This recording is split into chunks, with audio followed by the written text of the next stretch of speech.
Hello प्यारे बच्चों, स्वागत है इस सुझाव में। हमने कक्षा 10 का मैंने जो सेट नंबर 1 था सभी कर चुके थे। आज हम लोग नए सेट की तरफ बढ़ेंगे, जो कि सेट नंबर कितना है आपका 822 BW 2025। तो आज हम लोग यहाँ से स्टार्ट करेंगे और हम लोग सभी इसके सभी ऑब्जेक्ट टू करेंगे। तो चलिए हम लोग, आप लोग तैयार हैं तो हम लोग चलते हैं पहले क्वेश्चन की तरफ जो दिया है।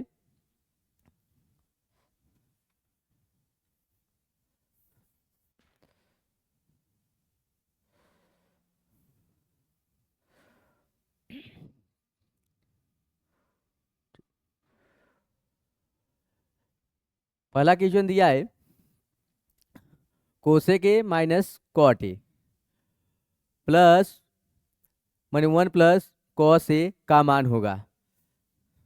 तो चलिए हम लोग इसमें से जो दिया है, पहला ऑप्शन दिया है cosec A, option number B दिया है cot A, option number C दिया है कॉस ए और ऑप्शन नंबर डी दिया है साइन ए।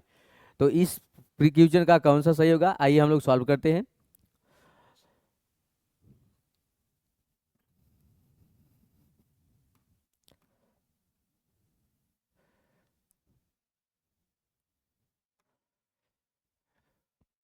हमें दिया गया है cosec A,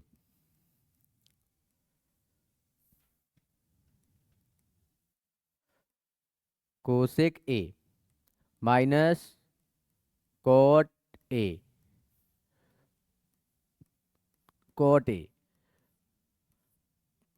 1 plus cos A. तो हम कोसेक को क्या लिख सकते हैं, 1/sin ए, 1/sin ए माइनस कॉट को क्या लिख सकते हैं, कॉस ए अपान साइन ए। अगले क्वेश्चन में 1 प्लस कॉस ए वैसे ही रहने दीजिए। तो देख रहे हैं कि इस वाले में साइन ए दोनों का हर समान है, तो हम इसे क्या लिख सकते हैं, 1 - cos ए बटे साइन ए, अगले ब्रैकेट में 1 प्लस कॉस ए। ठीक, इसका हर एक मान लीजिए। अब देखिए क्या दिया है, 1 - cos ए और 1 प्लस कॉस ए। तो ऊपर वाला फॉर्मूला कौन सा बना है, A² - B² का, यानी एक क्वेश्चन में A - B, दूसरे क्वेश्चन में A+B। तो हम इसे लिख सकते हैं क्या, 1 का स्क्वायर माइनस कॉस का स्क्वायर बटे साइन ए। तो अब देखिए हम लोग सरसोई का फर्स्ट जानते हैं कि 1 - 1 - cos² ए को क्या लिख सकते हैं, sin² ए। यानी हम इसे क्या लिख सकते हैं, sin² ए अपान साइन ए। यानी इसमें से एक साइन कट जाएगा, बचेगा कितना, साइन ए। यानी हमारे इस प्रश्न का जो ऑप्शन सही है, ऑप्शन नंबर डी सही है, साइन ए। ठीक, आइए हम लोग अपने अगले क्वेश्चन की तरफ चलते हैं।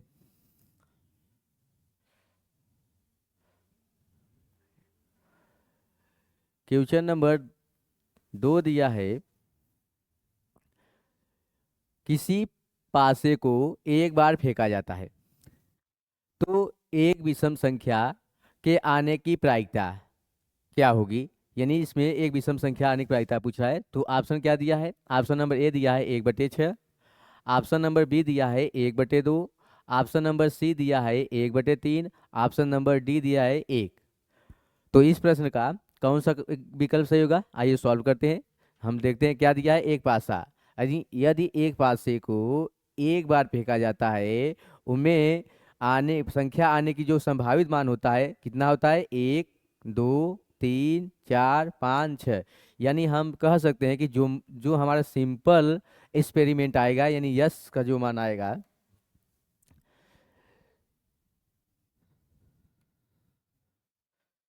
यानी सिंपल एक्सपेरिमेंट, यानी जिसे हम यस से दर्शाते हैं, यानी यस बराबर कितना आ सकता है, 1 2 3 4 5 6। यानी हमारा ये कुल संभावित मान है। अब हमें क्या पूछा है, विषम संख्या आने की प्रायिकता। विषम संख्या क्या क्या है, इसमें से जो विषम संख्या है,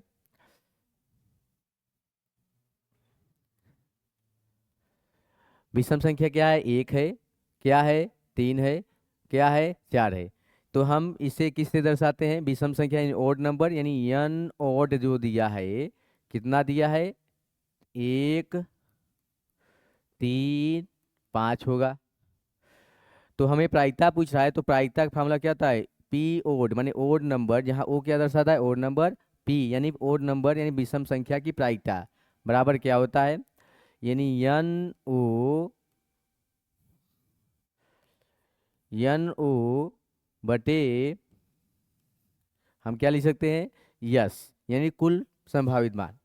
तो एन ओ कितनी कितनी, माने कितने अवयव हो? तीन अवयव हो। इसका तीन अवयव हो और इसका कितने अवयव हो? छः अवयव हो। तो हम क्या लिख सकते हैं? 3/6। यानी हमें सॉल्व करने में क्या मिलेगा? 1/2। यानी इस प्रश्न का जो विकल्प होगा 1/2। कौन सा विकल्प सही है? यानी ऑप्शन नंबर दो सही है। कौन सही है? ऑप्शन नंबर दो सही है। तो चलिए हम लोग अपने अगले क्वेश्चन की तरफ चलते हैं। अगला क्वेश्चन दिया है,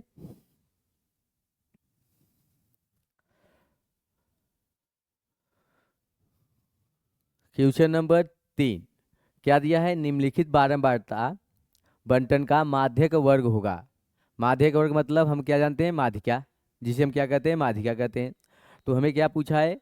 माध्यक वर्ग। अब माध्यक वर्ग यानी माध्यिका ज्ञात करने के लिए यदि हमें बारम वर्ग अंतराल दिया रहे और बारंबारता दिया रहे, तो हमें क्या चाहिए? संचयी बारंबारता और उसमें यन का मान। तो चलिए हम लोग संचयी बारंबारता ज्ञात कर लेते हैं। तो हम लोग यहीं से निकाल रहे हैं। तो यहाँ से ही हम निकाल दे रहे हैं आपका संचयी बारंबारता।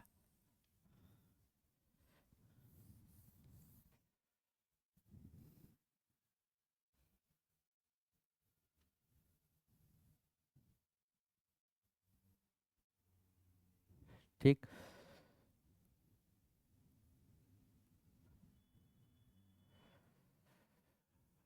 तो देखिए, अब संचयी बारंबारता किससे दर्शाते हैं? हम लोग डिनोट करते हैं। हम लोग संचयी बारंबारता से सी एफ कहते हैं, यानी सी एफ मान निकालिए, जिसे कहते हैं संचयी बारंबारता। अब ये क्या है? आपका एफ है। ठीक। तो हम क्या करते हैं? अगर संचयी बारंबारता निकालना होता है तो हम लोग क्या करते हैं? बारंबारता का जो पहला पद है वो उसको वैसे ही लिख लेते हैं। यानी यहाँ पे थ्री थे तो थ्री लिख दिए। अब थ्री और टू को ऐड करने पे कितना आएगा? फाइव आएगा। तो टू के सामने फाइव कर दीजिए। फिर फाइव और फाइव को ऐड करने पे कितना आएगा? 10 आएगा। तो फाइव के सामने लिख दीजिए। 10 और फोर को ऐड करने पर 14 आएगा। उसके बाद हमारा 40 और वन को ऐड कर दीजिए, कितना आ जाएगा? 15। यानी हमारा जो मिल गया इतना। और हम बारंबारता को जोड़ते हैं योग करने पर, यानी सिग्मा यफ का मान जो आएगा, यफ कहिए चाहे यन कहिए, बात एक ही हुआ। जो इसका मान आएगा जो सभी को ऐड करने पर कितना मिलेगा? 15 आएगा। तो अब हमें क्या पूछा है? माध्यिका वर्ग पूछा है। अब माध्यिका वर्ग हमें कहाँ से निकलेगा? यानी हमें स्मॉल एन का मान मालूम हो जाए तो हम ज्ञात कर सकते हैं। तो स्मॉल एन बराबर होता है n/2 वहाँ पद। ठीक। तो यानी इस कैपिटल एन का मान कितना दिया है? 15 दिया है। तो यानी 15/2 भाग करेंगे, कितना आएगा? वहाँ पद। इसका जो भाग करेंगे तो कितना आएगा? 7.5 वहाँ पद, यानी 7.5 वहाँ पद। तो अब देखते हैं हम संचयी बारंबारता में 7.5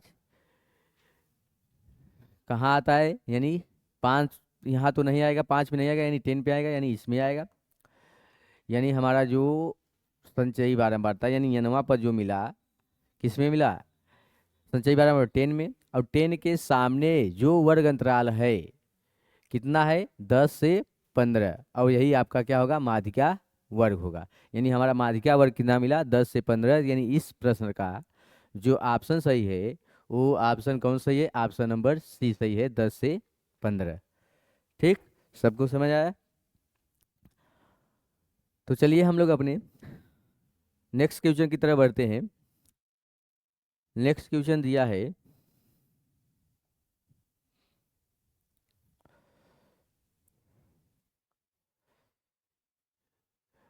आपका क्या दिया है नेक्स्ट, अगला क्वेश्चन जो दिया है,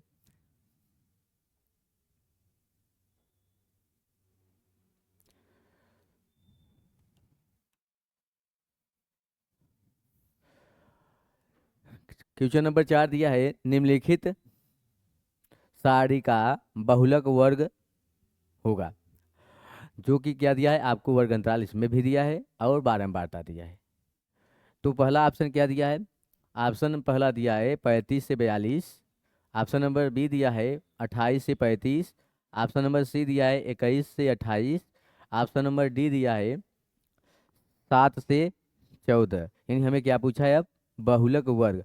अब बहुलक वर्ग में अगर आपको बहुलक वर्ग पूछे तो यानी जो वर्ग अंतराल दिया है यहीं से काम बन हो जाएगा, आपको कोई रब करने का जरूरत नहीं पड़ेगा। तो आप पहले देखिए, जो बहुलक वर्ग में बारंबारता है, तो बारंबारता का सबसे अधिक पद कौन है, बारंबारता का सबसे अधिक पद कौन है, 12 है। क्या है, 12 है। तो यानी जिसका सबसे बारंबारता का सबसे अधिक पद 12 है, यानी इसके सामने वाला जो वर्ग अंतराल होगा वही क्या कहलाएगा, हमारा बहुलक वर्ग कहलाएगा। यानी इस प्रश्न का जो ऑप्शन सही है 7 से 14 है, जो कि हमारे ऑप्शन में दिया है ऑप्शन नंबर डी, 7 से 14। यानी इस प्रश्न का जो ऑप्शन सही है डी सही है, 7 से 14। चलिए हम लोग अपने अगले क्वेश्चन की तरफ बढ़ते हैं। अगला क्वेश्चन, पांचवा क्वेश्चन दिया है। अब हमें पांचवा क्वेश्चन यानी प्रायिकता का सवाल है। आइए क्या दिया है इसके बारे में देखते हैं। एक बच्चे के पास एक ऐसा पासा है जिनके फलकों पर निम्नलिखित अक्षर अंकित है। वो अक्षर क्या अंकित है, यहाँ पे दिया है, देखिए यहाँ पे दिया है हमें क्या अंकित है। पहले पास माने अब पासा को खोला गया है, तो आप पासा को देखें यानी लीडो वाला पासा, तो उसको खोलने पर इस प्रकार है, माने क्या मिला है, ए मिला है, बी, सी, डी, ई, फिर ए लिखा गया है। क्या लिखा गया है, ए लिखा गया। तो हमें क्या पूछा है, एक, तो यह अब की बात दिया है, यदि पासे को एक बार फेंका जाता है तो ए प्राप्त होने की प्रायिकता पूछ रहा है। क्या पूछ रहा है, ए प्राप्त होने की प्रायिकता। अब तो पासे में हम देख रहे हैं कि ए को, ए कितनी बार आया है, 2 बार आया है। यानी ए की प्रायिकता, जो ए की प्रायिकता होगी, जिसे हम कहेंगे पी ए कहेंगे, इक्वल टू ए की कितनी बनी, इस पासे में ए 2 बार आया है, 2 बटे कुल कितनी संख्या, 6 है, तो 6 लिखेंगे। यानी 1 2 3 4 5 6, तो 6 लिख दीजिए। इसे हल करने में कितना आएगा, 1/3। यानी इस प्रश्न का जो ऑप्शन होगा, कौन सा ऑप्शन सही होगा, ऑप्शन नंबर बी सही होगा, 1/3। तो चलिए आप आपके अगले क्वेश्चन की तरफ चलते हैं। अगला क्वेश्चन क्या दिया है, क्वेश्चन नंबर 6। क्वेश्चन नंबर 6 दिया है, यदि कॉट ए बराबर 8/15, तो साइन, यानी यहाँ दिया है कॉट थीटा बराबर 8/15, तो पूछ क्या रहा है, साइन थीटा का मान क्या होगा। तो इस प्रश्न का जो ऑप्शन है, ऑप्शन नंबर ए दिया है 15/8, ऑप्शन नंबर बी दिया है 8/17, ऑप्शन नंबर सी दिया है 15/17, ऑप्शन नंबर डी दिया है 17/18 8। तो चलिए आइए हम सॉल्व करते हैं।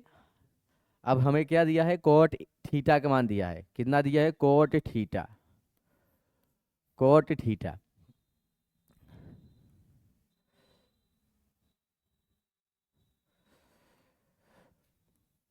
कोट थीटा दिया है, कोट थीटा कितना दिया है, कोट थीटा दिया है आपको 8/15।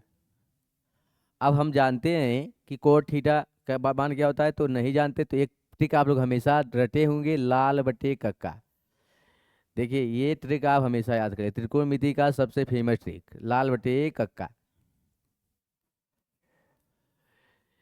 जिसे हम 3 अनुपात में बांटते हैं। पहला जो अनुपात होता है,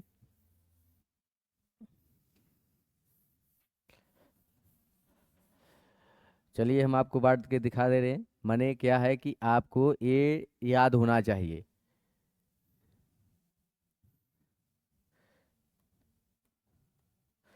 क्या होता है? लाल बटे कक्का। अब ऊपर से जो पहला रेशियो होगा ये किसका होगा? साइन थीटा का। किसका होगा? साइन थीटा का। ये होगा आपका साइन थीटा का, और ये होगा आपका किसका? कॉस का। और ये जो होगा आपके क्या? टेन का। फिर नीचे से किसका होगा? कॉट का होगा। ये किसका होगा? सेक का होगा। और ये किसका होगा? कोसेक का होगा। कोसेक। तो अगर ऊपर से आते हैं तो साइन थीटा पर लंब बटे कर होगा। कॉस का क्या होगा? आधार बटे कर होगा। टेन का क्या होगा? लंब बटे आधार होगा। नीचे अगर ऊपर से नीचे आते हैं तो हम इस क्रम से साइन का लंब बटे कर, कॉस का आधार बटे कर, टेन का लंब बटे आधार। अगर नीचे से ऊपर जाते हैं तो पहला यहाँ से देखें कोसे का। कोसे का क्या होगा? कर बटे लंब। सेक का क्या होगा? कर बटे आधार। और कोट का क्या होगा? आधार बटे लंब। तो यानी हमें जो दिया है कॉट दिया है, तो नीचे से जाएंगे तो पहले क्या होगा? आधार आएगा, तब क्या आएगा? लंब आएगा। यानी हमें लंब और आधार मिल गया। आधार कितना मिला? आधार मिला हमें 8। और लंब कितना मिला? लंब मिला हमें 15। तो हम जानते हैं साइन थीटा बराबर लंब बटे कर, यानी कर नहीं दिया है तो पहले हम क्या करते हैं? कर को निकाल लेते हैं। और कर को निकालने के लिए पाइथागोरस प्रमेय क्या होता है? के स्क्वायर बराबर होता है लंब का स्क्वायर धन आधार का स्क्वायर। या इसे इस प्रकार लिख सकते हैं, के बराबर अंडर रूट में, आपका मेन फार्मूला यही है, इसे याद कर लीजिएगा अच्छी तरह से। के बराबर लिख सकते हैं क्या? लंब का स्क्वायर धन आधार का स्क्वायर। यहाँ तक लिख सकते हैं। यदि आपको यल निकाला होगा तो यानी हम क्या लिख सकते हैं? यल बराबर अंडर रूट में के का स्क्वायर माइनस आधार का स्क्वायर, यानी आधार को इस तरफ लाएंगे माइनस होगा, स्क्वायर हटाएंगे तो अंडर रूट हट जाएगा। इसी प्रकार आधार को क्या लिख सकते हैं? अंडर रूट में कर का स्क्वायर माइनस लंब का स्क्वायर। ये तीनों लोग अगर आपको याद है तो जल्दी से बता देंगे। ये आपका हो गया पाइथागोरस प्रमेय की सहायता से फार्मूला है।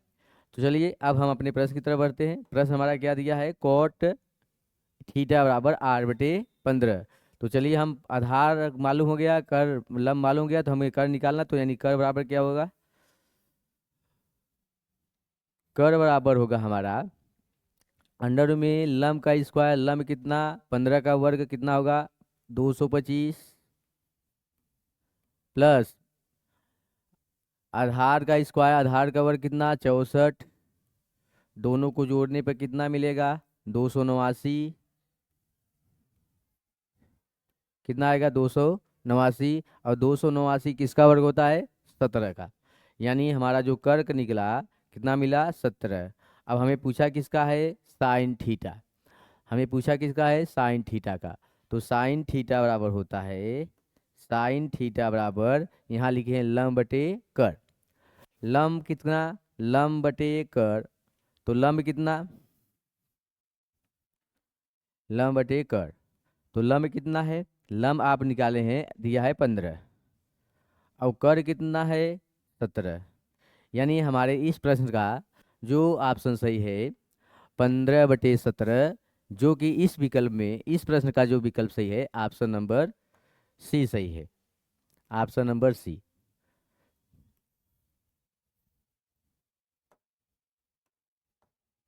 Option number C. ठीक। तो आपको ये फार्मूलाएं अच्छी तरह से याद होना चाहिए।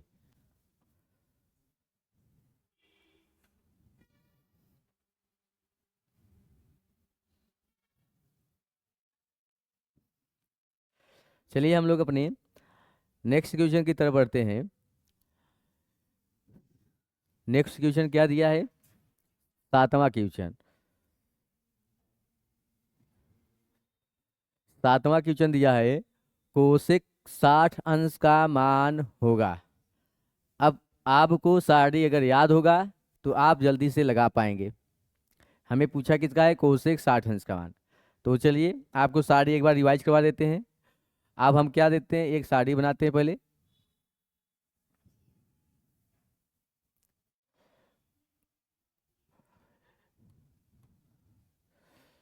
चलिए हम लोग अपने प्रश्न की तरफ बढ़ते हैं, रिवाइज करते हैं। आपको साड़ी बनाइए, क्या लिखिए, यहाँ पे लिखिए थीटा, यहाँ पे लिखिए sine sine cos tan, sine cos tan, cot sec cosec, cosec. Cosec को कभी कभी आपको शॉर्टकट में लिखे रहेगा CSC, कभी ऐसा लिखा रहेगा तो जान जाइएगा कोसेक का बात कर रहा है, CSC। अगर CSC दिखा रहेगा तो जान लीजिए किसका बात कर रहा है, कोसेक का। किसका बात कर रहा है, कोसेक का बात, थीटा का बात कर रहा है। तो इतना याद करे रहिएगा। तो चलिए आप यहाँ पे क्या लिखते हैं, यहाँ पे हम लोग बनाते हैं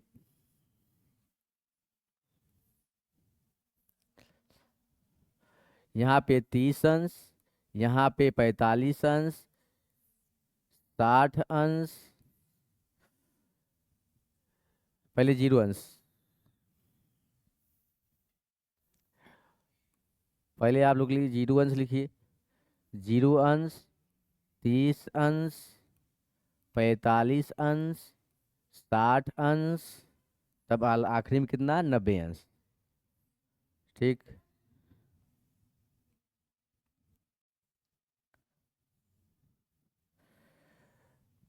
चलिए साइन 0 अंश का मान 0, साइन 30 का मान 1/2, साइन 45 का मान 1/√2, साइन 60 अंश का मान √3/2, साइन 90 का मान 1। अगर साइन को याद कर लिए तो यहाँ से पकड़िए, धय के नचा दीजिए, आपको किसका मालूम हो जाएगा, कॉस का। तो यानी 1√3/2, 1/√2, 1/2 और 0। अब जब साइन और कास का हो जाएगा तो हम जानते हैं, देखिए टेन को क्या लिख सकते हैं, टेन थीटा को, टेन थीटा को लिख सकते हैं sine upon cos theta, sine upon cos theta. अब देखिए साइन का 0, कॉस का 0, अगर किसी भी संख्या में 0 0 में किसी भी संख्या से भागने में क्या आएगा, 0 आएगा। कॉट टेन 0 अंश का मान 0 हो गया। अब इन दोनों को भाग करेंगे कितना आएगा, 2 2 कट जाएगा तो कितना बचेगा, 1/√3। इन दोनों को भाग करेंगे, अंडर टू कट जाएगा, कितना बचेगा, 1। इन दोनों को भाग करेंगे तो भाई 2 2 कट जाएगा, कितना बचेगा, √3/1, मतलब कितना, √3। अगर किसी भी भाई कोई संख्या है उसमें 0 का अगर भाग कहे तो हमेशा उसका मान क्या होता है, अपरिभाषित, अभाषित। जो मान आता है क्या आता है, अपरिभाषित। ठीक, तो यानी अपरिभाषित किसी तरह साथ है, इनफाइनाइट माने डबल, इतना, यानी डमरू का काट का। अब जब 10 के याद हो गया तो आराम से इसे पलटिए, हर मान के, इसका इनफाइनाइट, इसका √3, इसका 1, इसका हर एक होगा तो माने 1/√3, 1/√3।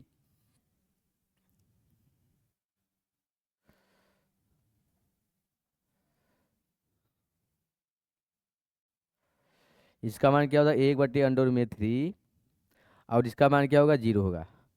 ऐसे सेक का, काश का याद कर लीजिए, 1 उलट दीजिए, 2/√3, उल्टने पर 2 उल्टने पर 2, और कितना, इनफाइनाइट, 0 है तो इस इनफाइनाइट, फिर उल्टो इनफाइनाइट, 2/2, 2/√3 और 1। अब हमें पूछा क्या है, कोसेक 60 अंश। अब कोसेक 60 अंश क्या दिया है, यहाँ पे निकालें, 2/√3। यानी हमारे इस प्रश्न का जो ऑप्शन सही है, कौन सा सही है, ऑप्शन नंबर ए सही है, 2/√3। तो ठीक है, आप लोग टेबल को अच्छी तरह से याद कर लीजिएगा जिससे कि आपको अच्छी से समझ में आए। तो चलिए हम लोग अपने अगले क्वेश्चन की तरफ बढ़ते हैं। नेक्स्ट क्वेश्चन दिया है,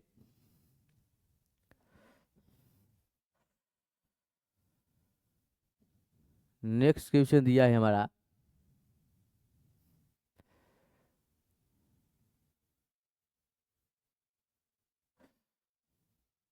देखिए क्या दिया है भाई, दिया है कोसेक स्क्वायर थीटा बटे सेक स्क्वायर थीटा का मान होगा। यानी देखिए आप काटा हुआ है तो मैंने क्या दिया है, कोसेक स्क्वायर थीटा बटे सेक स्क्वायर थीटा का मान होगा। तो पहला ऑप्शन क्या दिया है, साइन स्क्वायर थीटा। दूसरा ऑप्शन दिया है कितना, से कोसेक स्क्वायर थीटा। तीसरा ऑप्शन कौन दिया है, tan स्क्वायर थीटा। और चौथा ऑप्शन जो दिया है कॉट स्क्वायर थीटा। हमें पूछा क्या है, मान गया पूछा है किसका, कोसेक स्क्वायर थीटा बटे सेक स्क्वायर थीटा का। तो चलिए आइए हम इसे सॉल्व कर देते हैं। बस अगर आपको याद होगा तो आप डायरेक्ट उत्तर लगा देंगे, tan स्क्वायर थीटा होगा। यदि आपको, सॉरी, यहाँ पे कोसेक दिया ना, तो क्या लगाएंगे, कॉट स्क्वायर थीटा। क्या लगाएंगे, कॉट स्क्वायर थीटा। कैसे आया देखिए, हम जानते हैं कि कोसेक थीटा बटे सेक थीटा, अगर स्क्वायर है तो हम इसे होल स्क्वायर कर सकते हैं जी। तो कोसेक को क्या ले सकते हैं, 1/sin साइन थीटा। अब कॉस सेक को क्या ले सकते हैं, 1/cos थीटा, होल स्क्वायर कर सकते हैं हम। तो बराबर, अब देखिए क्या लिख सकते हैं, 1/sin theta into cos theta बटे साइन 1/1 हो जाएगा। कॉस ऊपर चला जाएगा और नीचे होगा, दोनों को गुणा करने पे कितना आएगा, कॉस थीटा बटे साइन थीटा। अब कॉस थीटा बटे साइन थीटा को हम क्या लिखते हैं, कॉट थीटा लिखते हैं। लेकिन यहाँ पे वर्ग लगा है, यहाँ पे क्या लगा है, वर्ग लगा है, तो यानी इसका जो मान आएगा वर्ग के रूप में आएगा। इसको लिख सकते हैं कॉट स्क्वायर थीटा। यानी हमारे इस जो प्रश्न का आंसर होगा ऑप्शन नंबर डी सही होगा, कॉट स्क्वायर थीटा। आइए आपको बता देते हैं कि यदि आपको साइन थीटा बटे कॉस थीटा लिखा रहे, या आपको सेक थीटा बटे कोसेक थीटा लिखा रहे,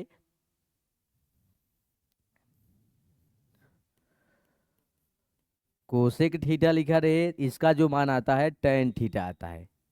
अब आपको तो कॉट को जान गए हैं, अगर इसको उलट देंगे तो क्या मिलता है, इसे कॉट या लिख चुके हैं। यानी अगर आपको लिखा रहे कॉस थीटा बटे साइन थीटा लिखा रहे, या कोसेक थीटा बटे साइन थीटा कोसेक थीटा लिखा रहे, तो उसे क्या लिखते हैं, कॉट थीटा।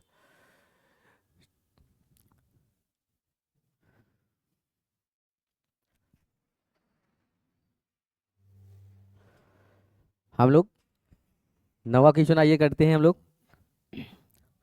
दिया है, यदि एचसीएफ 35 और 49 बराबर 7, तो एलसीएम 35 और 49 का होगा। हमें क्या दिया है, दो संख्या दिया है। कौन कौन संख्या, पहली संख्या क्या दिया है, 35 दिया है।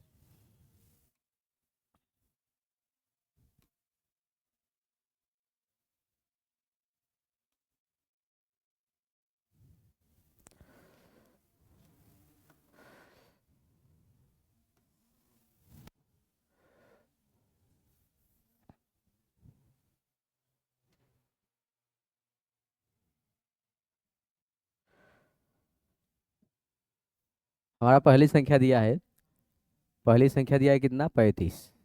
और दूसरी संख्या कितना दिया है, 49।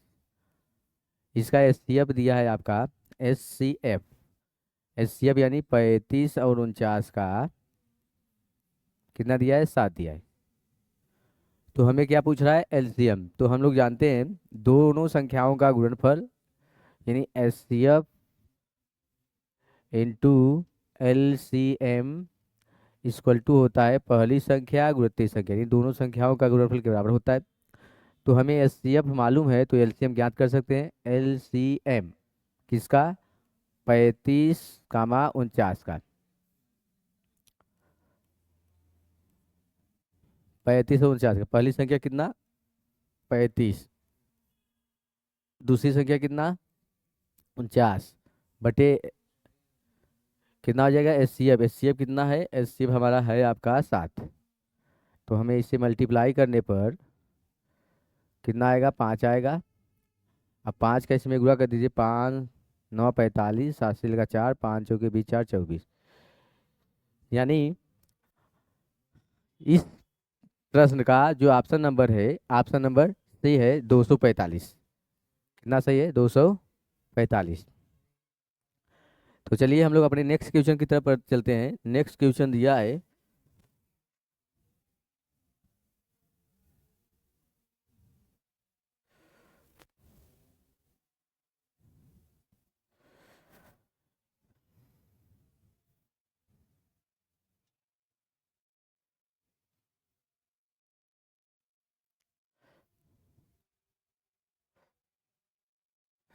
नेक्स्ट क्वेश्चन दिया है,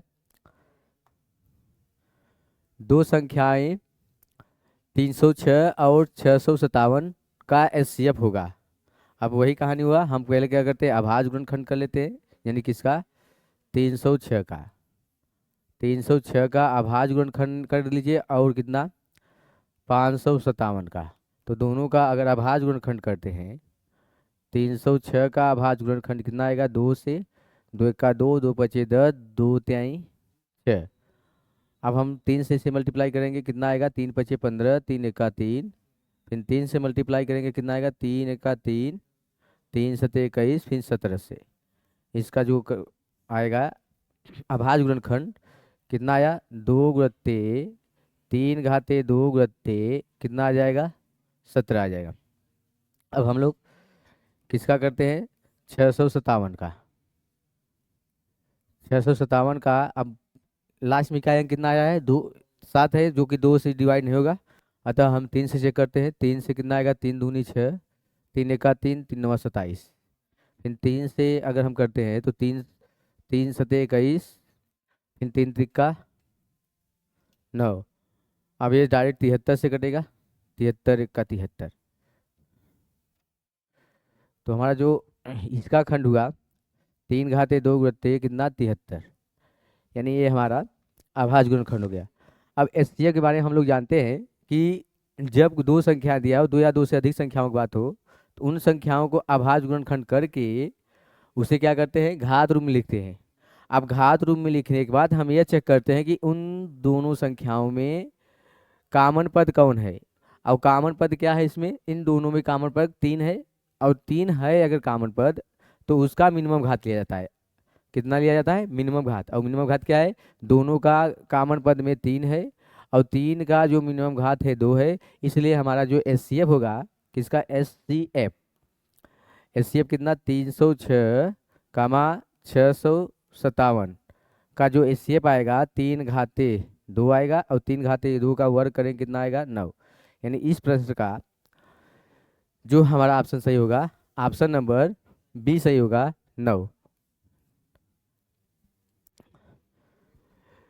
तो हम लोग अपने अगले क्वेश्चन की तरफ चलते हैं। नेक्स्ट क्वेश्चन, क्वेश्चन नंबर 11 दिया है,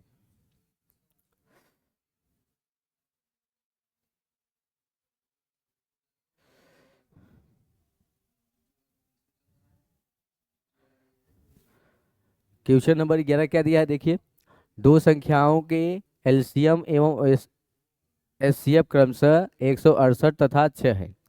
यदि उनमें से एक संख्या 24 है, तो दूसरी संख्या क्या होगा।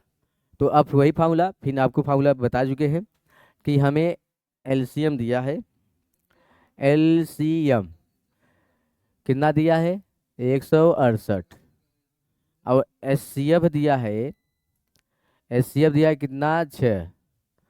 अगर एचसीएफ 6 दिया है, तो और पहली संख्या दिया है, पहली संख्या कितना दिया है, 24 दिया है। अगर हमें इतना डाटा ज्ञात है, तो अभी हम आपको अभी जस्ट एक स्लाइड पहले हमने फार्मूला आपको बताया, दोनों संख्याओं का एचसीएफ बराबर होता है दोनों संख्याओं का गुणनफल। यानी फार्मूला क्या होता है, HCF into LCM equal to पहली संख्या इंटू दूसरी संख्या। यदि हमें पहली संख्या ज्ञात कर है और दूसरी संख्या ज्ञात करना है, तो हम क्या करते हैं, पहली संख्या की तरफ पक्षांतर कर लेते हैं, तो हमें दूसरी संख्या क्या हो जाएगा, दूसरी संख्या मिल जाएगा H C F into L C M बराबर क्या, पहली संख्या। तो ठीक है, अब यहाँ पे मान पुट कर दीजिए, जो मान आएगा हमारा वही दूसरी संख्या होगा। तो एच सी एफ कितना दिया है, 6 दिया है, एलसीएम कितना दिया है, 168 दिया है, और पहली संख्या कितना दिया है, 24 दिया है। कितना दिया है, 24 दिया है। अगर हम इससे घटा देते हैं, 18 से घटाएंगे, माने आप करें 6 से, 6 का 6, 6 चौका 24। अब इसे घटा देंगे, 4 का 4, 4 चौके 16, और 4 दूनी 8, यानी हमारा जो दूसरी संख्या मिलेगा कितना आएगा, 42 आएगा। यानी हमारे इस प्रश्न का जो ऑप्शन सही होगा, ऑप्शन नंबर बी, यानी 42। तो आप सबको ये फार्मूला जरूर याद रहना चाहिए, एलसीएम एससीएम के लिए अगर पूछे डायरेक्ट फार्मूला लगा दीजिएगा, जिससे कि आपको आसानी हो जाए। ये हम लोग अपने नेक्स्ट क्वेश्चन की तरफ चलते हैं। नेक्स्ट क्वेश्चन दिया है,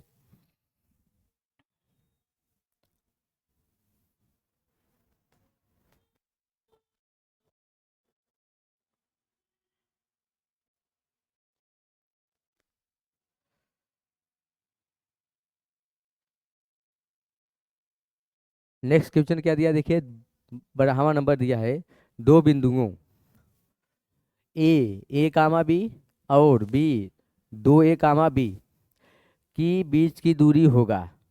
पहला ऑप्शन दिया है अंडर में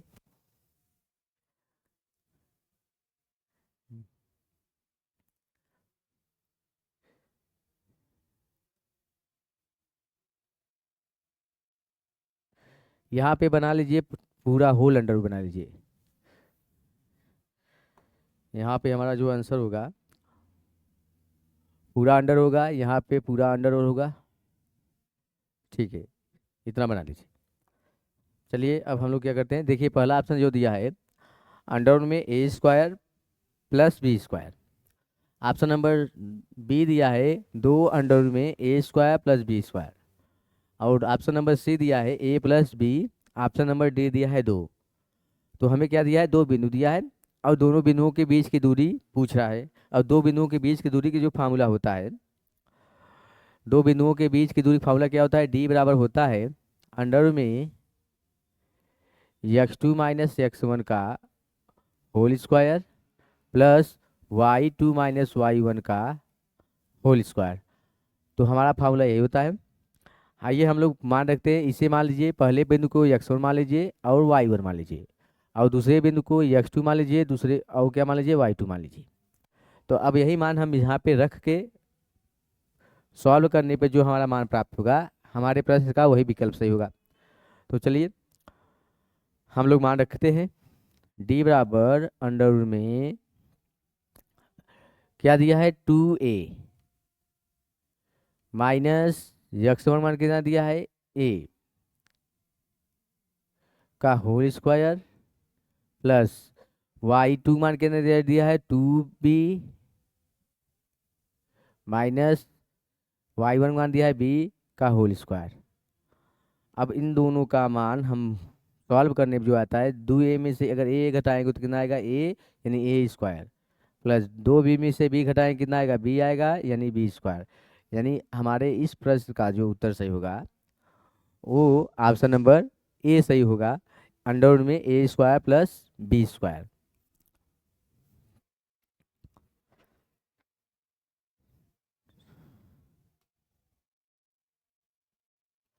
नेक्स्ट क्वेश्चन दिया है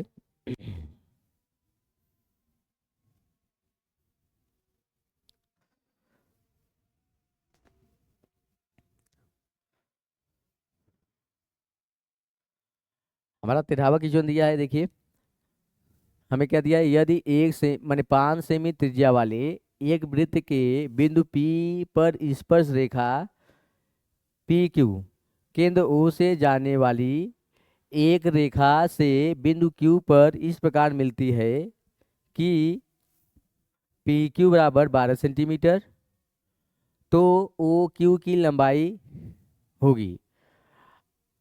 तो हमें क्या दिया है, एक माने ये है आपका वृत्त का सवाल। अब वृत्त दिया है, वृत्त की त्रिज्या दिया है। अब हम क्या करते हैं, पहले यहाँ से सॉल्व करते हैं कि जो हमारा इसमें से सॉल्व करने पे जो प्रश्न आंसर आएगा वही हमारा क्वेश्चन होगा, आंसर होगा। तो यानी हमारा आंसर क्या दिया है, अंडर में 119 सेंटीमीटर। ऑप्शन नंबर बी दिया है 13 सेंटीमीटर। ऑप्शन नंबर सी दिया है 12.5 सेंटीमीटर और ऑप्शन नंबर डी दिया है 12 सेंटीमीटर। तो चलिए हम लोग इसे सॉल्व करते हैं। क्या दिया है आपको, एक वृत्त दिया है जिसका केंद्र क्या हो गया, ओ हो गया, और इसकी त्रिज्या कितना दिया है 5 सेंटीमीटर।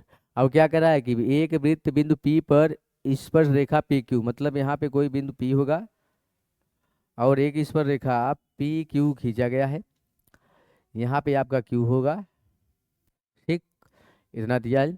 और PQ की लंबाई दिया है कितना 12 सेंटीमीटर, पी क्यू की लंबाई हमें कितना दिया है, 12 सेंटीमीटर।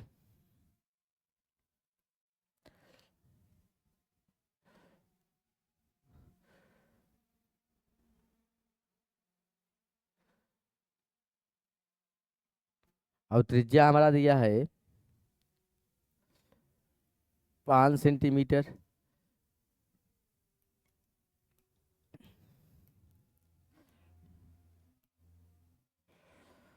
अब हमें क्या पूछ रहा है, ओ क्यू की लंबाई। मान लीजिए आपका ओ क्यू, अब हमें ओ क्यू की लंबाई पूछ रहा है। तो यहाँ पे देखिए, पहले तो आप लोग वृत्त का पहला प्रमेय ही जानते होंगे। पहला प्रमेय क्या है कि यदि किसी वृत्त के किसी बिंदु से जाने वाली स्पर्श रेखा त्रिज्या पर लंब होती है, हमारा यही प्रमेय है। यदि यह स्पर्श रेखा है और यह त्रिज्या है, तो यानी ये कितने अंश का कोण बनेगा, 90 डिग्री का। अगर 90 डिग्री का कोण बन रहा है तो यानी हमारा जो त्रिभुज का निर्माण हुआ, एक समकोण त्रिभुज का निर्माण हुआ, यानी एक समकोण त्रिभुज का निर्माण हुआ। अगर समकोण त्रिभुज का निर्माण हुआ तो ये यदि हमें लंब और आधार मालूम हो तो हम कर आसानी से ज्ञात कर लेते हैं। किसकी सहायता से, पाइथागोरस प्रमेय की सहायता से। तो आइए हम लोग पाइथागोरस प्रमेय लगाते हैं। पाइथागोरस क्या होता है, पाइथागोरस प्रमेय होता है,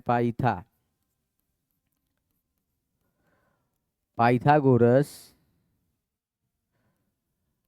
प्रमेय होता है किसी समकोण त्रिभुज की सबसे बड़ी भुजा का वर्ग से दो भुजाओं के वर्गों के योग के बराबर होता है। यानी सबसे बड़ी भुजा क्या कहलाती है, कर कहलाती है। यानी ओ क्यू का स्क्वायर, यानी कर का स्क्वायर बराबर क्या होता है, लंब का स्क्वायर, यानी पी ओ पी का स्क्वायर धन आधार का स्क्वायर मतलब पी क्यू का स्क्वायर। यानी हमारा यही पाइथागोरस प्रमेय होता है। अब हम इस मान में, इस प्रमेय में दिए हुए मान को क्या करते हैं, पुट कर देते हैं। हमारा जो आंसर आएगा ओ क्यू का मान निकल जाएगा। तो यानी यू के चलिए रखते हैं। तो ओ पी का मान कितना दिया है, 5, यानी 5 का स्क्वायर प्लस पी क्यू का मान कितना दिया है, 12, यानी 12 का स्क्वायर। इन दोनों का वर्ग करने पर, ऐड करने पर जो आएगा हमारा वही उत्तर होगा। तो चलिए हमने दोनों को वर्ग कर दिए, 5 का वर्ग 25, 12 का वर्ग कितना 169, सॉरी 144, 144। इन दोनों को जोड़ेंगे कितना आएगा, 169 आएगा। ठीक है, यानी पी क्यू बराबर, यहाँ पे देखिए माने ओ क्यू बराबर यहाँ पे स्क्वायर हटेगा तो इस तरफ अंडर बनेगा। अब यहाँ पे प्लस माइनस इसलिए नहीं लेंगे क्योंकि कभी भी लंबाई ऋणात्मक नहीं होता है, इसलिए हम प्लस माइनस नहीं लेंगे, केवल प्लस लेंगे। तो हम क्या करते हैं, 169, और 169 का जो वर्ग होता है वो क्या होता है, वर्गमूल 13 सेंटीमीटर। यानी हमारा जो ओ क्यू का मान आया 13 सेंटीमीटर आया। तो यानी इस प्रश्न का जो ऑप्शन होगा 13 सेंटीमीटर, यानी किस में है, किस ऑप्शन में है, ऑप्शन नंबर बी में। यानी इस प्रश्न का जो ऑप्शन सही होगा, ऑप्शन नंबर बी सही है। आइए हम लोग अपने नेक्स्ट क्वेश्चन की तरफ बढ़ते हैं। नेक्स्ट क्वेश्चन दिया है,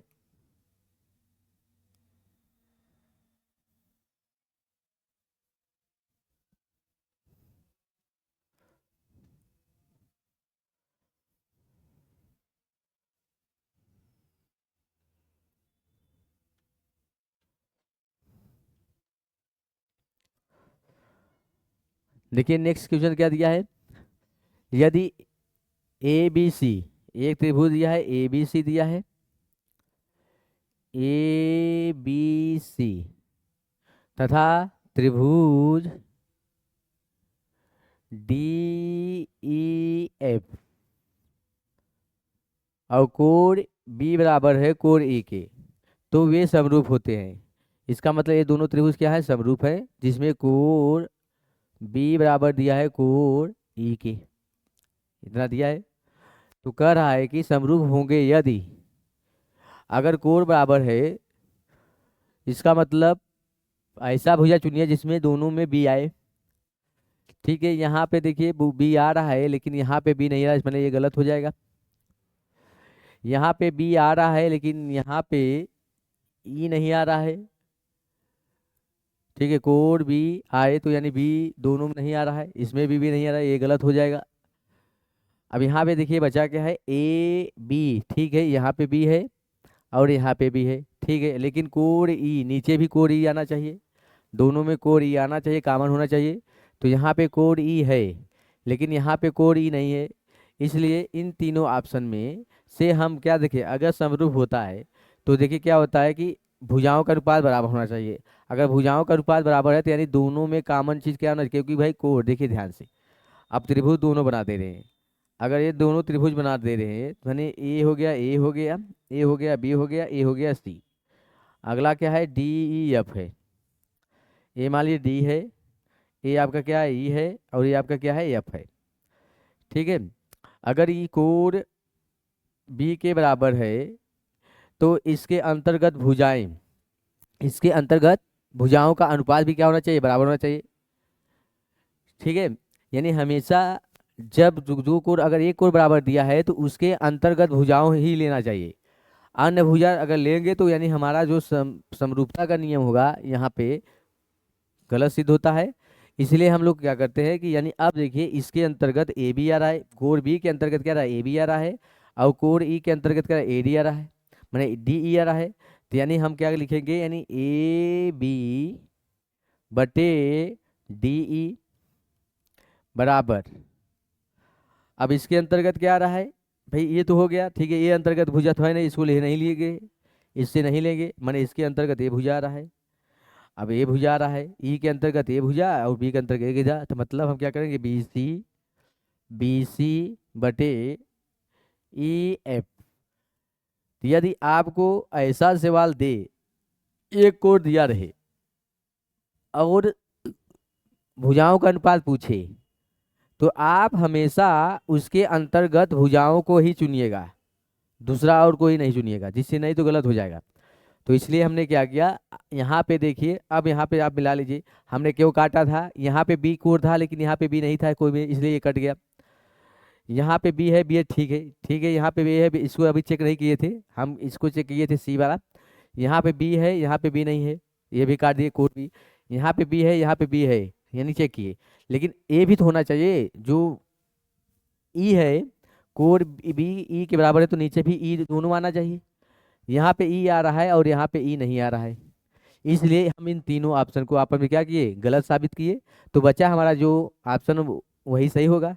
तो इसलिए हमारे इस प्रश्न का जो ऑप्शन सही है, ऑप्शन नंबर बी सही है। तो समरूप, अगर समरूप त्रिभुज दे रहे, अगर कोड दे रहे, तो आप लोग सावधानी बरत के सही पे ठीक लगाइएगा। नहीं जल्दबाजी में आप लोग क्या करते हैं, गलत को, सब सब एक जैसा दिख रहा है, भुजाओं का अनुपात आप लोग लगा के चले आएंगे तो गलत होगा ना। थोड़ा सा अपने को शांति रखते हुए, ध्यान में देखते हुए तब लगाइएगा। तो चलिए हम लोग अपने अगले क्वेश्चन की तरफ बढ़ते हैं। क्वेश्चन नंबर,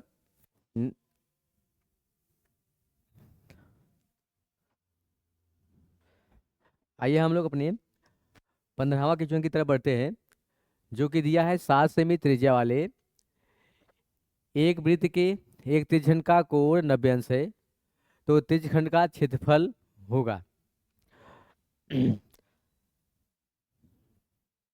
चलिए दिया है, हमें क्या दिया है, एक वृत्त है,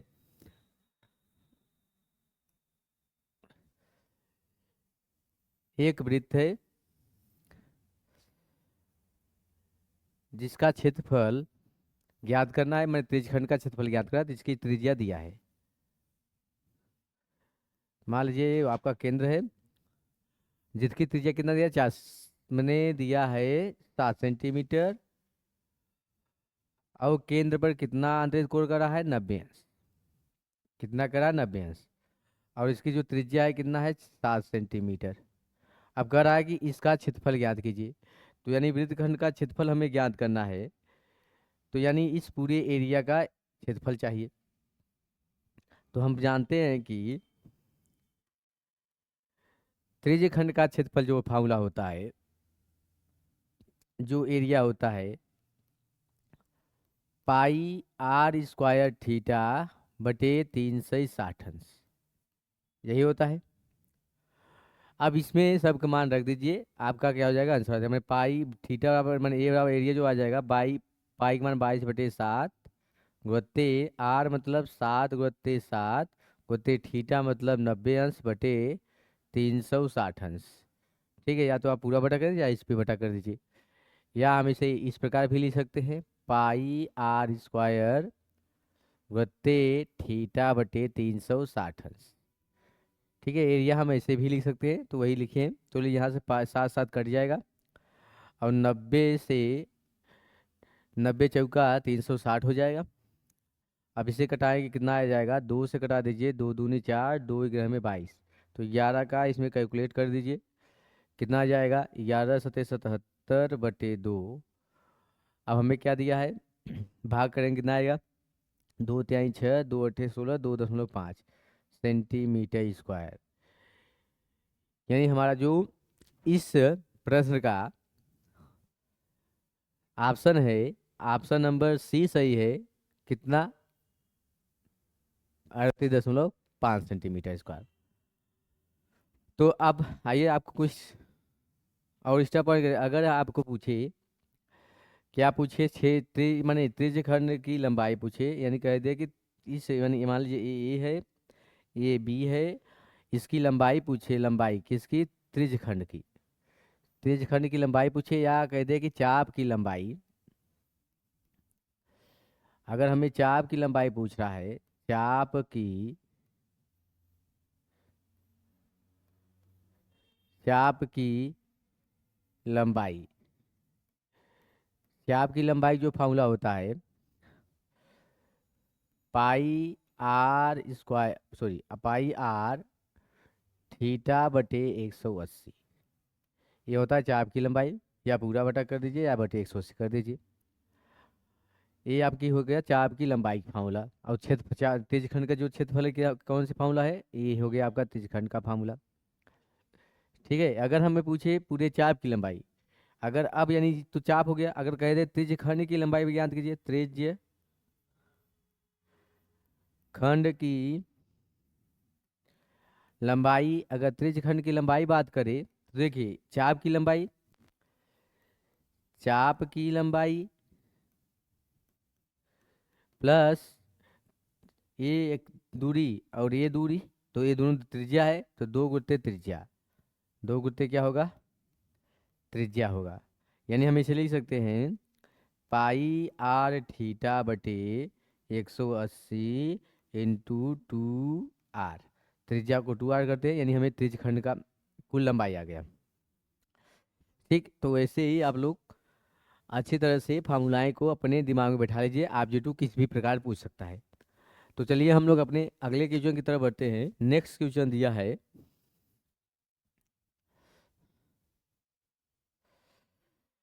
नेक्स्ट क्वेश्चन दिया है, एक खिलौना 4 सेमी त्रिज्या वाले एक शंख के आकार का है, जो उसी त्रिज्या वाले एक अर्धगोले पर अध्यारोपित है। यदि शंख की तिर्यक ऊंचाई 12 सेंटीमीटर है, तो खिलौने का संपूर्ण पृष्ठीय क्षेत्रफल होगा। तो देखिए क्या दिया है, पहले एक शंख दिया है, हमें क्या दिया है, एक शंख दिया है जिसकी त्रिज्या हमें ज्ञात है, साथ साथ इस, ये जो है शंख किस पे अध्यारोपित है, एक अर्धगोले पर अध्यारोपित है। ठीक है, यानी एक अर्धगोले पर अध्यारोपित है,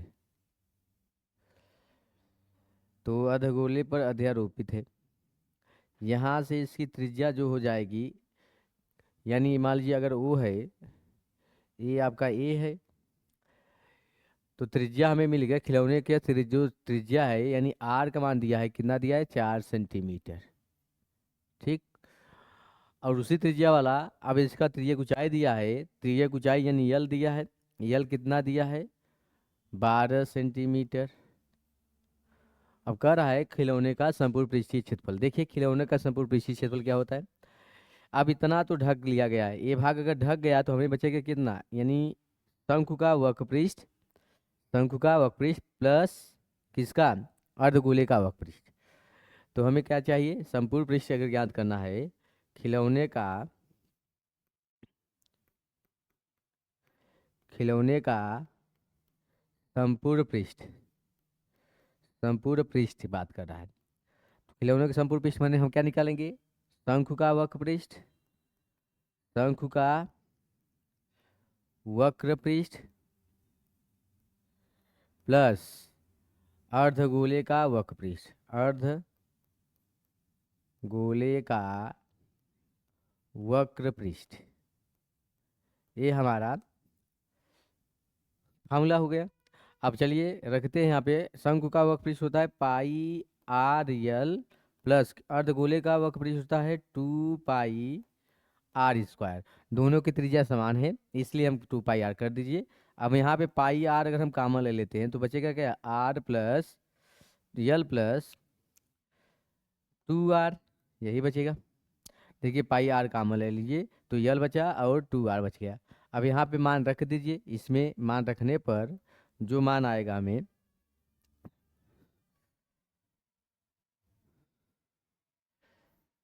मान रख लीजिए यहाँ पे। चलिए तो पाई का मान दिया है कि नहीं दिया है, अगर पाई का मान नहीं दिया है, पाई के पद में ही दिया है। यहाँ देखिए क्या दिया है, पाई के पद में ही दिया है, तो इसका मतलब हमें कोई दिक्कत नहीं है, हम मान रखते हैं। यानी पाई का मान पाई रह देने दीजिए। आर का मान दिया है कितना, 4, और यल का मान 12 प्लस इसका मान कितना, 2 × 4। तो हम लिख सकते हैं 4 पाई इंटू 4 दूनी 8 और 12 जोड़ेंगे कितना आएगा, 20 आ जाएगा। 20 × 80 कितना आ गया, 20 × 80, यानी सॉल्व करने पर हमें क्या मिला, 80 पाई सेंटीमीटर स्क्वायर। यानी हमें जो माप दिया है सेंटीमीटर दिया है, इसलिए इस खिलौने का जो क्षेत्रफल आएगा कितना आएगा, 80 सेंटीमीटर स्क्वायर।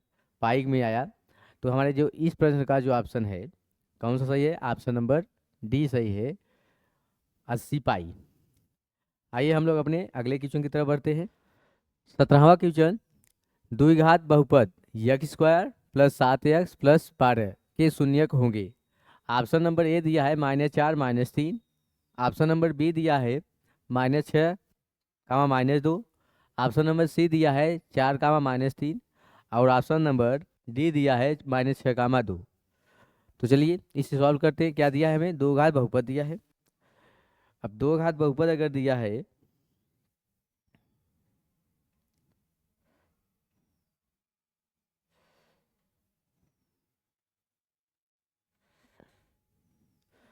दो घात बहुपद दिया है x² प्लस 7x प्लस 12।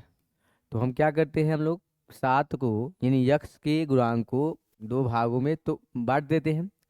तो 7 को दो गुणांकों में बांटिए, पहले इसको दो भागों में बांटने से पहले हम क्या करते हैं, हम लोग यक्स के गुणांक, x² के गुणांक और अचर पद के पहले गुणा करते हैं। तो गुणा करिए, 12 का 12 यानी 12 आया।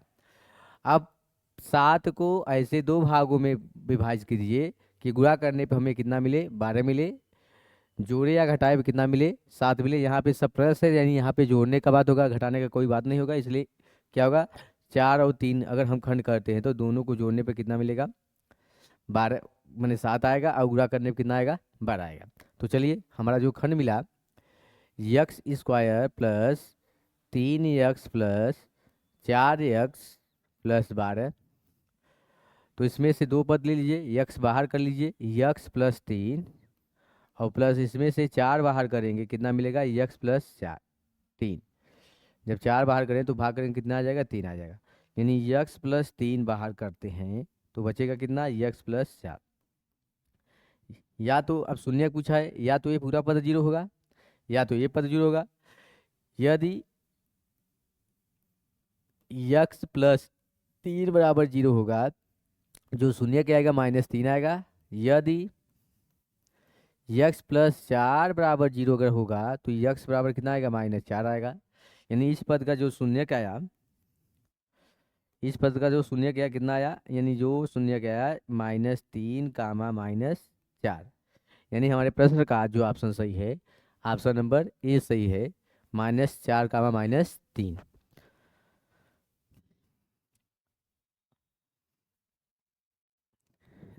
नेक्स्ट क्वेश्चन दिया है, 18वां क्वेश्चन दिया है हमारा, रैखिक समीकरण युग्म x प्लस वाई बराबर 14, x माइनस वाई बराबर 2 का हल होगा। पहला ऑप्शन दिया है x बराबर 20 वाई बराबर -7। ऑप्शन नंबर बी दिया है x बराबर 8 वाई बराबर 6।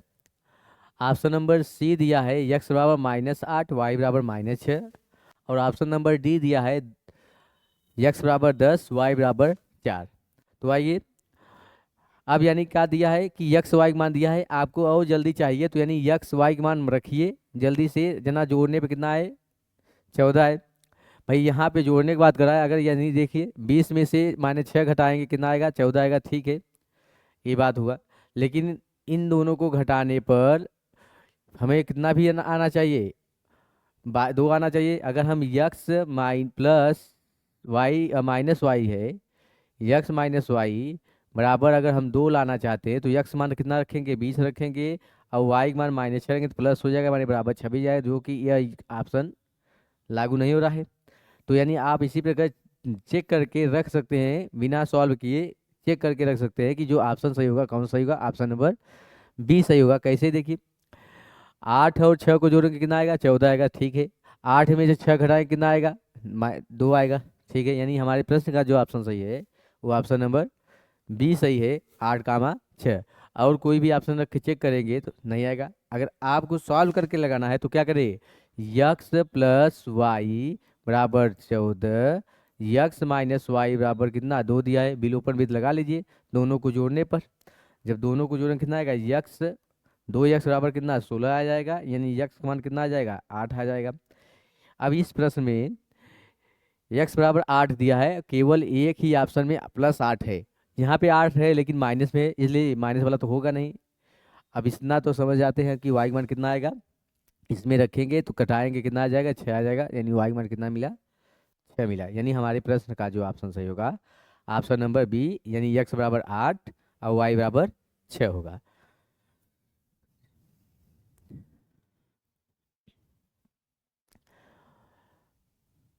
अगला क्वेश्चन है क्वेश्चन नंबर 19। क्या दिया है कि यदि द्विघात समीकरण के एक्स स्क्वायर प्लस 2√6x+3 बराबर 0 के मूल समान है तो के का मान होगा। अब ये इस कंडीशन में हमें के का ज्ञात करने के लिए द्विघात समीकरण दिया है। अब दो घात अगर समीकरण दिया है तो इसका तुलना किसे, ax² + bx + c बराबर 0 से करने पर यहाँ पे जो a का मान मिलेगा कितना मिलेगा, k मिलेगा, और b का मान जितना कितना मिलेगा, 2√6 मिलेगा, और c का जो मान मिलेगा कितना मिलेगा, 3 मिलेगा। अब मूल समान के लिए यहाँ दिया है मूल समान है। अब मूल अगर समान है तो इसके लिए हमें फार्मूला होता है विविक्तर d बराबर कितना, 0। d बराबर क्या होता है, 0 होता है। अब d का जो मान होता है b² - 4ac होता है, बराबर 0 हो जाएगा। यहाँ से b² बराबर कितना लिख सकते हैं, प्लस पछांदर करेंगे तो कितना प्लस हो जाएगा ना, 4ac। यानी हमारा जो d का मान मिलेगा b² बराबर कितना मिलेगा, 4ac। मान रखने पर b का मान कितना है, 2√6 का स्क्वायर बराबर 4 गुणित a का मान की, और b का मान कितना 3। इसका वर्ग करने पर कितना आएगा, देखिए 4 और 6 24 आ जाएगा, 4 6 24। भाई 6 का वर्ग करेंगे कितना आएगा, अंडर में 6 का वर्ग करेंगे कितना आएगा, 6 आएगा, और 2 का वर्ग करेंगे कितना आएगा, 4 आएगा। दोनों का मल्टीपल करने पे कितना मिलेगा, 24, और इसका मल्टीपल करने पे कितना मिलेगा, 12 के। तो 12 के मिलेगा, तो यानी यहाँ से 12 का 12, 12 दूना 24, यानी हमारा जो के का मान मिला कितना मिला, 2 मिला। यानी हमारे इस प्रश्न का जो ऑप्शन सही होगा, के का मान कितना, 2, यानी ऑप्शन नंबर सी सही होगा, 2। तो आइए हम लोग अपने इस ऑब्जेक्टिव क्वेश्चन का आखिरी सवाल की तरफ चलते हैं, जो कि दिया है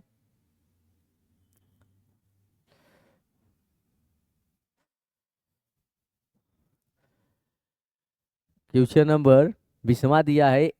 एक समांतर श्रेणी दिया है जिसका पद दिया है, पहला पद दिया है -6, पहला पद दिया है -6, और दूसरा पद दिया है -4, और तीसरा पद दिया है -2 का 7वां पद होगा। यानी हमें पूछ रहा है A7, कितना पूछ रहा है, A7। तो देखिए किसी भी श्रेणी का पहला पद जो होता है हमें 7वां पद ज्ञात करना है। अगर ये इन एपी में है यानी समांतर श्रेणी में है तो यानी पहला पद हमेशा क्या कहलाता है, पहला पद यानी प्रथम पद होता है। -6 यानी ए का इक्वल टू प्रथम पद को ए से डिनोट करते हैं, यानी ए बराबर कितना, -6, इनके बीच का सर्वांतर कितना होगा, डी होता है, क्या होता है, T2 माइनस T1 कहिए या T3 माइनस T2 कहिए, यानी कि कोई भी पद लीजिए लीजिए उसके पूर्व वाले पद से घटा दीजिए, तो हमें क्या मिलता है, सर्वांतर मिलता है, सर्वानुपात, सॉरी सर्वांतर। तो यानी पहला T2 कितना है, ये पहला टर्म है, तो दूसरा टर्म है, तीसरा टर्म है, माने ये है आपका A1 है, तो ये आपका क्या है, A2 है, ये आपका क्या है, A3 है। तो A2 कितना है, -4, यहाँ पे माइनस है, फिर माइनस आएगा, प्लस कर देगा, 6 हो जाएगा। या इसे इसमें से एक कोई भी ले लीजिए, तो हम किससे करें, कितना आएगा, 2, यानी समांतर कितना मिला, 2 मिला। अब हमें पूछा क्या है, श्रेणी का सातवां पद, पहले एनवां पद फॉर्मूला क्या होता है, एनवां पद होता है ए बराबर माने ए एन बराबर A plus N plus 1 into D होता है, हमारे फॉर्मूला ये होता है। आप डायरेक्ट रखना चाहते हो तो डायरेक्ट इसलिए लिख सकते हैं, यहाँ पे से रखेंगे कितना आएगा, ए भाई एक मान रख दीजिए, A7 बराबर एन बराबर 7 रखने पर, तो ए का मान कितना है, -6 है, प्लस 7 प्लस 1 इंटू डी मतलब 2, तो कितना आ जाएगा, -6 प्लस दोनों को जोड़ेंगे 8, 8 दूनी 16, तो यानी हमारा जो आंसर आएगा कितना आएगा, 10।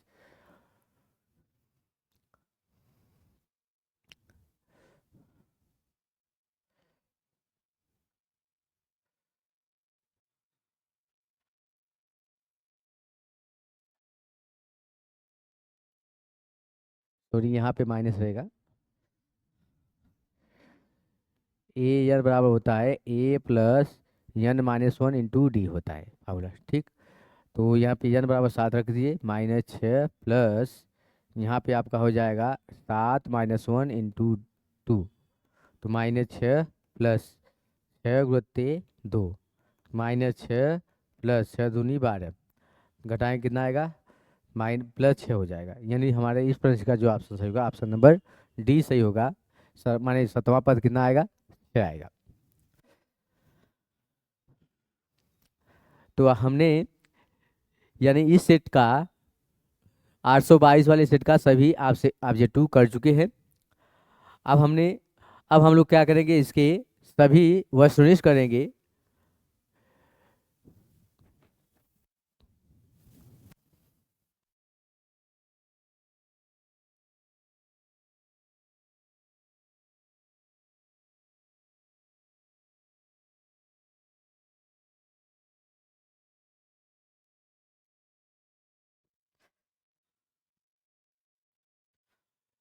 तो हमारा क्या हुआ, इस सेट का ऑब्जेक्टिव सभी खत्म हो गया है। अब हम लोग अगले लेक्चर में सब्जेक्ट 2 की बात करेंगे। तो आज के लिए इतना ही। अगर आपको यह लेक्चर अच्छा लगा हो, लाइक करिए, शेयर करिए, कमेंट करिए और अपने दोस्तों को सब्सक्राइब करिए। आज के लिए इतना ही, धन्यवाद।